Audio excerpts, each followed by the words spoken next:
Welcome to icon politics. నేను హరిత. నేను ఒక 2-3 రోజుల నుంచి కూడా ఏ గెస్ట్ వచ్చినా సరే ఇదే ప్రశ్న అడుగుతున్నాను. సో మేడం ను కూడా మీ వాయిస్ నాకు తెలియాలనుకుంటున్నాను మేడం దీని మీద. టీడీపీ కూటమి ప్రభుత్వం ఏపీలో ఇప్పుడు ఇన్ని జరుగుతున్నాయి, ఇన్ని అక్రమాలకు పాల్పడుతుంది, భూ కబ్జాలు జరుగుతున్నాయి, భూదందాలు జరుగుతున్నాయి, పోర్టులో బియ్యం దొరికినాయి. ఇలా ఒకదాని తర్వాత ఒకటి ఒకదాని తర్వాత ఒకటి బయటకు వస్తూనే ఉన్నాయి. వైసీపీ ప్రభుత్వంలో జరిగిన అరాచకాలన్నీ కూడా ఎన్ని జరుగుతున్నా, ఇన్ని వచ్చిన నేరాలన్నీ ప్రూవ్ అవుతున్నా కూటమి ప్రభుత్వం ఎందుకు స్టాండ్ తీసుకోవట్లేదు? ఇప్పుడు రేవంత్ రెడ్డి గారి ప్రభుత్వం చూడండి, అనుకోకుండా జరిగిన దానికి ఇంత రచ్చ చేస్తుంది. కానీ కూటమి ప్రభుత్వం మాత్రం నిమ్మకి నీరెత్తనట్టు, అసలు ఏమి పట్టనట్టు, మేము చర్యలు తీసుకుంటాం, కాస్త ఆగండి కాస్త ఆగండి అని చెప్పి ఇంకా మభ్య పెడుతున్నారు జనాల్ని. ఎప్పుడు ఎప్పుడు అని చెప్పి వెయిట్ చేస్తున్నారు ఆంధ్ర ప్రజలందరూ. అసలు దీని మీద మీ అభిప్రాయం ఏంటి మేడం? నేను చెప్పదలుచుకుంది ఒకటేనండి. నేను చట్టాన్ని అమితంగా గౌరవిస్తాను. ఏం జరిగినా చట్టం ప్రకారమే జరగాలి. ఉమ్. జస్టిస్ అనేది చట్ట ప్రకారం జరిగినప్పుడు కాస్త ఆలస్యం అవుతుంది, కాదన్ను. దానికి ఒక ప్రొసీజర్ ఉంటుంది, వ్యవహారం ఉంటుంది. అందుకని మీ మనం స్పీడీ జస్టిస్ అడుగుతాం, కానీ ఉమ్. ఇన్స్టంట్ జస్టిస్ వల్ల నష్టమే తప్పితే లాభం ఉండదు. ఇక్కడ వాళ్ళని శిక్షించటం వల్ల నష్టం ఏంటి అని చాలా మంది అనొచ్చు. వాళ్ళు దొంగలు కదా, వాళ్ళు దోపిడీదారులు కదా, వాళ్ళు ఇలా చేశారు కదా, అలా చేశారు. నేను ఒప్పుకుంటా, అవన్నీ చేశారు. దీన్ని ఇన్స్టంట్ జస్టిస్ అంటే ఏంటి? చట్టంతో పని లేకుండా ఉమ్. మనకున్న అపరిమితమైన అధికారాన్ని ఉపయోగించి మనం ఎవరినైతే అనుమానితులుగా అనుకుంటున్నామో, నిందితులు అనుకుంటున్నామో వాళ్ళని శిక్షించటం. ఉమ్. ఈ శిక్షించటం అనేది ఎలా అయినా జరగచ్చు. మన దగ్గర ఓపికంటే 4 తన్నొచ్చు, ఇంకా ఓపికంటే కాళ్ళో చేతిలో విరగొట్టొచ్చు, ఇంకా ఓపికంటే చంపేయచ్చు. కానీ ఇది విధానం కాదు. ఇప్పుడు ఇన్ని సంవత్సరాలుగా దాదాపు ఆ, యా- దగ్గర దగ్గర 50 సంవత్సరాల నుంచి చంద్రబాబు నాయుడు గారు రాజకీయాల్లో ఉన్నారు. దగ్గర దగ్గరగా అంటే నేను చెప్పేది విద్యార్థి రాజకీయాలు అప్పటి నుంచి ఆయన రాజకీయాలు ఉన్నారు. ఆ రోజు నుంచి ఈ రోజు వరకు శత విధాలా ప్రయత్నించినా గాని ఆయన పైన ఒక నమోదు చేయగలిగిన కేసు, నిరూపించగలిగిన కేసులు ఎన్నున్నాయి అనుకుంటే ఎంతో మంది ప్రయత్నం చేశారు. ఎంతో ఉమ్. మంది ప్రయత్నం చేసి విఫలమయ్యారు. మొన్న కూడా వీళ్ళు అయినట్లే. ఇప్పుడు ఆయన ఆస్తుల మీద వేసేసింది లక్ష్మీ పార్వతి. ఆమ్, పార్లమెంట్ దాకా తీసుకెళ్ళింది, ఫలితం ఉమ్. శూన్యం. అదేమంటే ఆయన మేనేజ్ చేసుకోగలడు అంటారు. మరి ఆయన అధికారంలో లేని చాలా సంవత్సరాలు అధికారంలో కూడా లేడు. మొన్న 5 సంవత్సరాలు అధికారంలో లేడు. అంతకుముందు ఒక 2005 నుంచి 2014, అంటే ఈ యొక్క 10 ఏళ్ళు, ఈ యొక్క 5 ఏళ్ళు, 15 ఏళ్ళు అధికారంలో లేడు. మధ్యలో ఒక 5 ఏళ్ళు మాత్రం అధికారంలో ఉన్నాడు. అధికారంలో లేనప్పుడు, అధికారంలో ఉంటే ఆయన మేనేజ్ చేసుకోగలడు. అధికారంలో లేనప్పుడు ఆయన ఎందుకు శిక్షించలేదు? ఎన్ని ఉమ్. కేసులు పెట్టారు వైఎస్ఆర్ గారు? కేసుల్లో నిరూపించలేకపోయారు. ఏంటి రీజన్ అంటే, ఆయన ప్రభుత్వం మొత్తం గుప్తుల నాటి స్వర్ణయుగం అని కానీ, ఆయన పరిపాలన అంతా అసలు రాజు తప్పే చేయడం అన్నట్లు కానీ, బాస్ ఈజ్ ఆల్వేస్ రైట్ అని కానీ నేను అనను. అవకతవకలు జరుగుతాయి, అప్పొప్పులు జరుగుతాయి. ఎందుకంటే ఆయన ఒక్కడే పరిపాలించట్లేదు రాష్ట్రం మొత్తాన్ని. ఎందరో సమిష్టి కృషితో పాలన జరుగుతుంది. కాకపోతే వీటన్నిటినీ మంచి వస్తే అందరికీ వస్తే, చెడు వస్తే ముఖ్యమంత్రిని అంటారు. అది అది ఒక విధానం. అయితే ఈ పరిస్థితుల్లో ఆయన పాలన మీద శ్రద్ధ పెట్టారా, వ్యక్తిగత వైషమ్యాల కోసం శ్రద్ధ పెట్టారా అంటే మనకొచ్చే ఆన్సర్, ఇన్స్టంట్ గా మనకొచ్చే ఆన్సరు పాలన మీదే శ్రద్ధ పెట్టారు అని. అంటే తెలుగుదేశం పార్టీలో కానీ అధికారంలో ఉన్నప్పుడు కానీ ఏమీ తప్పులు జరగలేదా అంటే ఖచ్చితంగా జరుగుతాయి. అధికారం ఉన్నది అంటే అధికారం పక్కనే తప్పులు పొరపాట్లు జరుగుతాయి. కానీ ఎంతవరకు అనేది ఒక లెక్క ఉంటుంది. ఎంతవరకు అంటే మరీ అడ్డగోలుగా నేను మహళ్ళు కట్టుకుంటాను. ఇప్పుడు వైజాగ్ బీచ్, అదే ఏంటండి పేరు, ఋషికొండ. రిషికొండ. ఋషికొండ. ఆ ఆ రిషికొండ దీంట్లో 25 లక్షలు పెట్టి టాయిలెట్ అమర్చుకుంటాను ఉమ్. అంటే ఏంటన్నట్టు? అట్లాంటివి చేశారా ఎప్పుడన్నా? ఏదైనా సీ వ్యూ కనపడుతుంది అంట మేడం. ఆ సీ వ్యూ కనపడుతుందా, సీలోనే వెళ్ళి కూర్చుంటాడా అనేది కాదు ఇక్కడ ప్రశ్న. ఉమ్. అసలు దానిని కట్టడానికి ఆయనకి ఆలోచన వచ్చింది చూసారా? ఆ ఆలోచన ఆచరణలో పెట్టాడు చూసారా? ఎన్ని నిబంధనల తొంగలో తొక్కితే అలా చేయగలిగారు. ఉమ్. ఈ రోజు అతను ఆ విషయంలో ఖచ్చితంగా టూరిజం శాఖ మంత్రి కావచ్చు, ఆయన కావచ్చు, దోషులు వాళ్ళు. వాళ్ళని కాకపోతే చట్ట ప్రకారమే శిక్షించాలి. మరి ఇలాంటి అతిక్రమణలకి చంద్రబాబు నాయుడు గారు ఎప్పుడన్నా ఎల్లుంటారా అంటే ఎల్లుంటచ్చు. కానీ దేనికైనా ఒక పరిధి పరిమితి ఉంటుంది. దాని లోపల చిన్న చిన్నవి జరగకుండా ఉండవు, జరుగుతాయి. కానీ ఇలా ప్యాలెస్లు కట్టుకునేంత అయితే జరగవు. ఇలా ఉమ్. నీ పార్టీ కోసం ఒక సినిమాను నిర్మించుకుని దాని డబ్బులు ఫైబర్ నెట్ కార్పొరేషన్ నుంచి ఇప్పించుకోవడం చూసారా? ఇలాంటి ఆలోచనలు ఎవరికి రావు మేడం. ఎవరికి రావు మరి. ఉమ్. అందుకే ఆ ఆలోచనలు వచ్చినాయి కాబట్టే 11 సీట్లకు పరిమితం అయ్యాడు ఆయన. ఏ కొడుకైనా తండ్రి ఉమ్. చనిపోతే డెడ్ బాడీ దగ్గర కూర్చొని షర్మిల గారు, విజయలక్ష్మి గారు లాగా శోఖండాలు పెట్టకపోవచ్చు, కనీసం ఒక విషన్న వదనమైనా ఉండాలి కదా.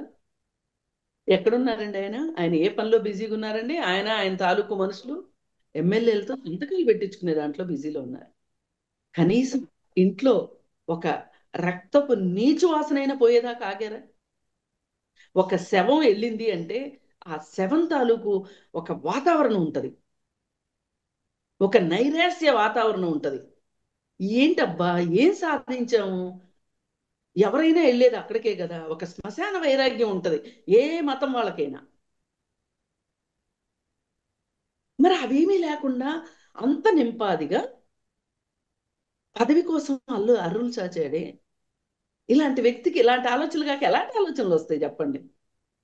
అందుకని ఇవన్నీ వచ్చినాయి కాబట్టి ఆయన తాలూకు మనుషులు కూడా చాలా చాలా చేసేసారు కాబట్టి వాడు ఎమ్మెల్సీ సంతోష్ బాబేనా, ఒక అనంత్ బాబు. డెడ్ బాడీని డోర్ డెలివరీ, ఆనంద్ బాబు, అనంత్ బాబు మేడం.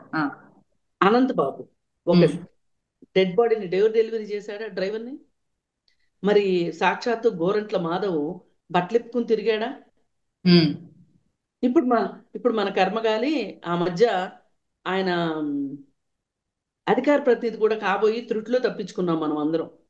ఉమ్. ఆయన అధికార ప్రతినిధి అయ్యి ప్రెస్ దగ్గరికి వచ్చి మరి బట్టలే ఇప్పుతాడా, అమ్మ నోరే బాబు. తెరుస్తాడా? అదే కదా మరి. ఆ. ఆ అని చాలా మంది భయపడిపోయారు. ఆ మరి లక్ష్మీపార్వతిని పార్టీ ప్రధాన కార్యదర్శి చేసే పరిస్థితికి వచ్చింది ఆ పార్టీ అంటే ఆ పార్టీలో ఇంకెవ్వరు లేరా? ఉమ్. తలుచుకుంటే పైన మేడం. భయం వేస్తుంది. ఇప్పుడు ఆవిడ ప్రధాన కార్యదర్శి ఏంటి పార్టీకి? వైఎస్ఆర్ వైఫ్ గా విజయలక్ష్మి గారి అధ్యక్షురాలుగా ఉంటే ఎవరు ఒక్క మాట మాట్లాడలా. ఉమ్. అలాంటిది లక్ష్మీపార్వతి ప్రధాన కార్యదర్శి ఏంటండి?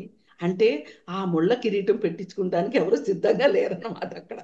అవును. అందుకని ఆమె ఎత్తున పెట్టారు. ఎందుకంటే దొరికితే మరి మీకు చంద్రబాబు నుంచి ఏదో ఏమి ఇవ్వలేదని ఏడుస్తుంది. ఇదేదో ఇచ్చేద్దాం అనుకున్నానేమో. కాదు కాదు కాదు. ఆమెకేం చెప్పుంటారంటే అసలు పార్టీ ప్రధాన కార్యదర్శి హోదా హలో, చంద్రబాబు నాయుడు ఇచ్చి చెడ్డాడొచ్చు, నీకు ఇష్టమైనది చేయొచ్చు, నీకు ఫుల్ పవర్స్ ఇచ్చేసాం పో అన్నారు ఆవిడ. ఆవిడ దానికి ఉబ్బి తబ్బిబ్బైపోయి, ఇంకేంట్రా భలే దొరికాడు అల్లుడు అనుకుంటా ఉమ్. ఆవిడ. అంటే ఈ పరిస్థితులన్నీ ఎందుకు వచ్చాయి? ఆ పార్టీ అస్తవ్యస్తంగా ఉంది కాబట్టి, అస్తవ్యస్తంగా ఆలోచించింది కాబట్టి, పూర్తి స్వార్థంతో డబ్బుల కోసమే ఉన్నది కాబట్టి, ప్రతిపక్షాలని ఊచకోత కోసింది కాబట్టి, తొక్కి పారేసింది కాబట్టి, సోషల్ యాక్టివిస్టులనా, జర్నలిస్టులనా, లేకపోతే ఇంకొకళ్ళ, అది సంగతి. అలాంటప్పుడు మరి ఇలాంటి వాళ్ళకి శిక్షల గురించి తెలుగు తమ్ముళ్ళు, అలాగే కూటమిలో ఉన్న వాళ్ళు చాలా వెయిట్ చేస్తున్నారు. వేగిరం శిక్షలు పడాలి, వేగిరం శిక్షలు పడాలి అని. వేగిరం పడవండి శిక్షలు, దానికి ఒక ప్రొసీజర్ ఉంది. అంటే ఎన్నేళ్ళు? 5 ఏళ్ళ అంటే నేనేం చెప్పలేను. 5 ఏళ్ళ లోపే రేపైనా జరగచ్చు, ఎల్లుండైనా జరగచ్చు. ఇప్పుడు మూల స్తంభాలు లాంటి వాళ్ళ మీద తెలుగుదేశం కూడా ఫోకస్ పెట్టింది అని అర్థం అవుతుంది. విజయసాయి రెడ్డి, ఉమ్. ఇప్పుడు అసలు నాని. కొంతమంది ఏమి మాట్లాడట్లా. పేరు నాని. నాని, ఆ- నానీలు, అతి ఎక్కువగా ఒక ఏమంటారు గంగవెర్రెత్తిన మనిషిలాగా మాట్లాడే పేరుని నాని ఎలా దొరికాడో చూడండి. ఉమ్. ద్వారంపూడి చంద్రశేఖర్ రెడ్డి, అతని నోట్లోంచి మాటలు వస్తే మనం మాటలు ఏరుకోవాలి బూతులను వదిలేసి. ఉమ్. మరి అసలు బూతుల మంత్రి ఉన్నాడు, కాదు. పితామహుడు. ఈ దాటి నుంచి తప్పించుకోవడానికే జోగి రమేష్ మొన్న అక్కడి నుంచి ఉన్నాడు ఏంటి? ఆ, అవును మరి, అవును మరి, పిలవని పేరంటానికి వెళ్ళాడు. ఉమ్. ఎంత సిగ్గు తప్పితే మట్టుకు అలా వెళ్తారా? అసలు ఎంత సిగ్గు తప్పాడు ఆలోచన. చిన్న చితగా వాళ్ళని అలా పిలవకుండా వెళ్ళరు కదా మేడం. ఆయన అసలు ఎలా వెళ్ళాడు అసలు? ఇవన్నీ తప్పించుకోవడం కానీ ఇది బెటర్ అనుకున్నాడేమో. అది కూడా కాదు, ఉమ్. అతను ఆశించింది నెరవేరింది. మీరు గమనించారో లేదు? ఒక ఉమ్. చర్చ అయితే జరిగిందా లేదా తెలుగుదేశం పార్టీలో, కూటమి ప్రభుత్వంలో? అతని ఉద్దేశం అది. ఉమ్.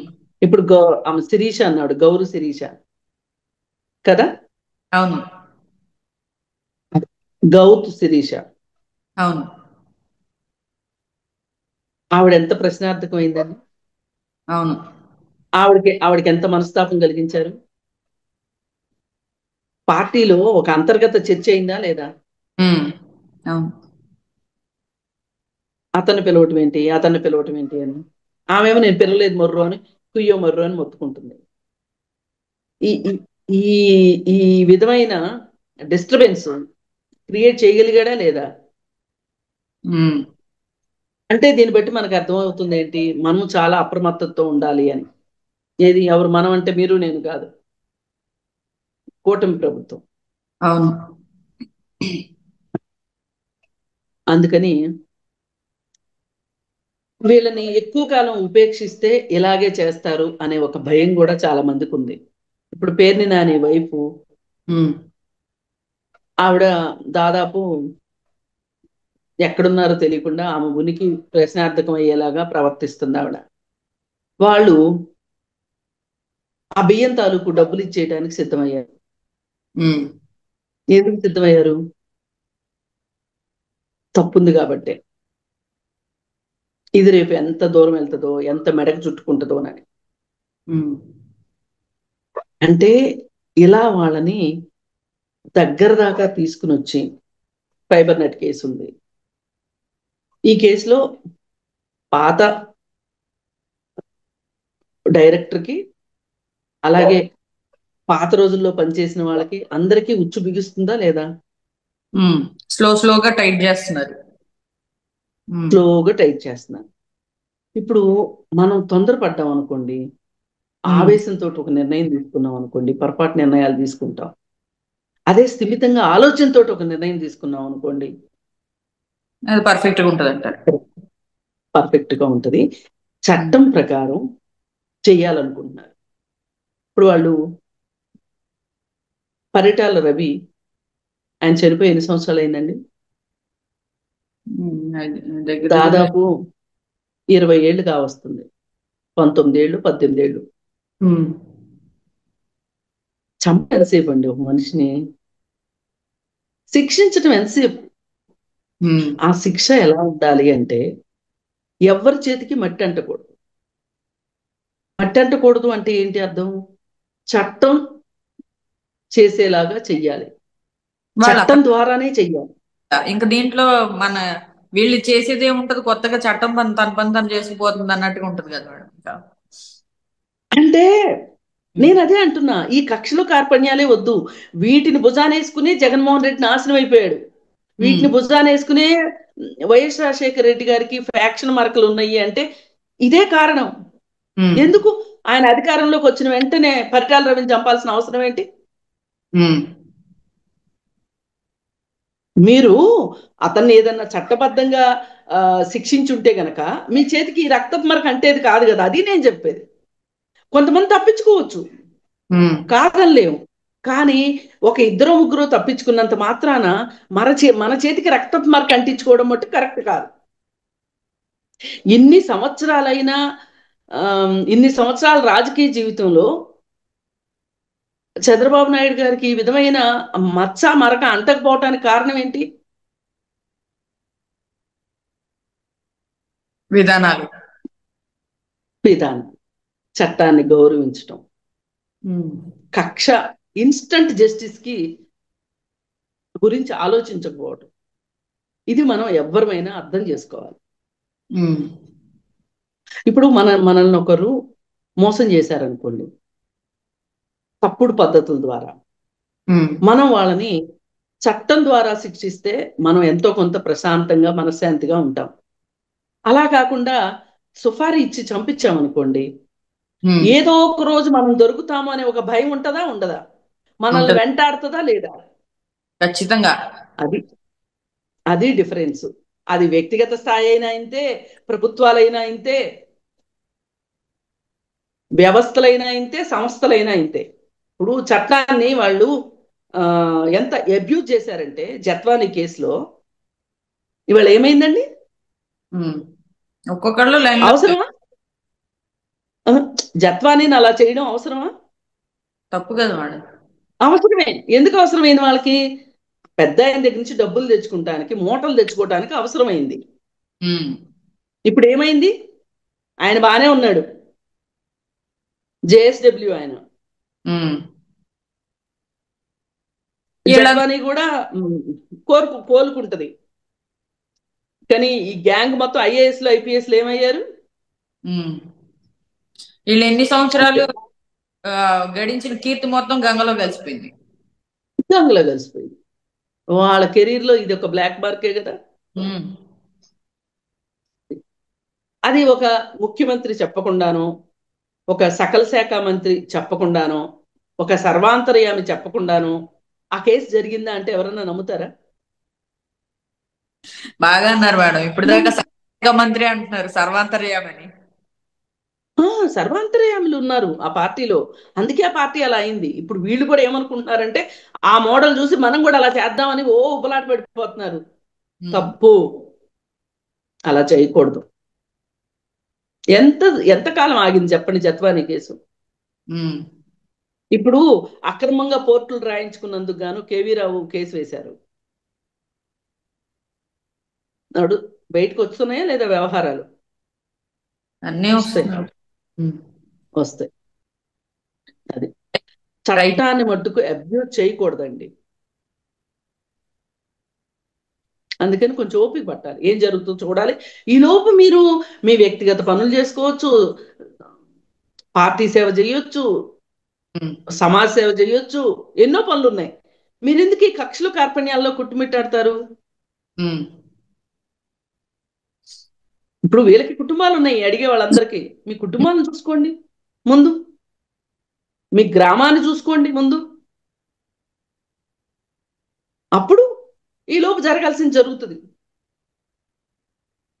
Right madam. ఈ అంశం మీద మీ అమూల్యమైన అభిప్రాయాన్ని, ఒక సజెషన్ ని ఇప్పుడు ఎవరైతే కొంచెం ఆ, ఇప్పుడు నేనే అడుగుతున్నాను అందరినీ, ఎవరైతే అనలిస్టులు కనపడుతున్నారో వాళ్ళందరినీ అడుగుతున్నాను, ఎప్పుడు ఎప్పుడు ఎప్పుడు అని.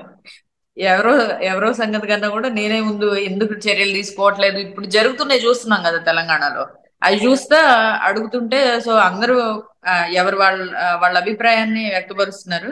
సో మీ యాంగిల్లో మీ అభిప్రాయాన్ని కూడా వ్యక్తపరిచినందుకు థ్యాంక్ యూ మేడం. తిరిగి మరొక అంశంతో మళ్ళీ కలుద్దాం. Thank you. తప్పకుండా